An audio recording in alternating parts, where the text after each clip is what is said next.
കുറച്ചൊക്കെ കോംപ്രമൈസ് ചെയ്തില്ലെങ്കിൽ പിന്നെ ജീവിതം എങ്ങനെ മുന്നോട്ട് പോകാനാ അല്ലെ?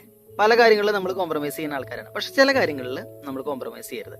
മത്തായിയുടെ സുവിശേഷത്തിൽ ഈശോ പറയാണ്, നിങ്ങളുടെ കണ്ണ് നിങ്ങൾക്ക് പാപത്തിന് കാരണമാണെങ്കിൽ കണ്ണ് ചുഴുന്ന് കളയുക, കൈയാണെങ്കിൽ കൈ മുറിച്ച് കളയുക. കാരണം മുഴു ശരീരത്തോടു കൂടെ നരകത്തിൽ പോകുന്നതിനേക്കാൾ നല്ലത് ചില അവയവങ്ങൾ ഇല്ലാതെ സ്വർഗത്തിലേക്ക് പോകാനാ. ഏത് സാഹചര്യത്തിലാണ് ഇത് പറയുന്നതെന്ന് സുവിശേഷം നിങ്ങൾ വായിച്ച് മനസ്സിലാക്കണം. എന്തായാലും ശരീരത്തിന്റെ വിശുദ്ധിയെക്കുറിച്ചും ബന്ധങ്ങളിലുള്ള വിശുദ്ധിയെക്കുറിച്ച് പറയുമ്പോഴാണ് ഈശോ ഇപ്രകാരം പറയുന്നത്. എന്നാൽ ഈശോ പറയുന്ന ഈ വചനം ലിറ്ററലി നമ്മൾ എടുക്കുകയാണെങ്കിൽ ഇത് കേൾക്കുന്ന നമുക്ക് ഓരോരുത്തർക്കും ഇപ്പൊ എന്തുണ്ടാവില്ല?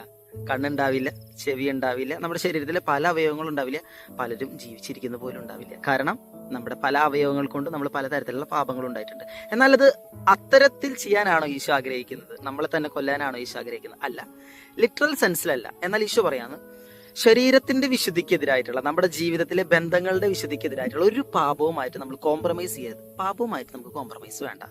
അതിൽ നല്ലത് നമ്മൾ മരിക്കുകയാണ്. പല വിശുദ്ധരും പറഞ്ഞു കേട്ടിട്ടില്ലേ, പാപത്തേക്കാൾ മരണം. അത്ര തന്നെയാണ് നമ്മൾ ഇതിൽ മനസ്സിലാക്കേണ്ടതുള്ളൂ. Let's not get compromise to sin, but let's get compromise to God. എങ്ങനെ?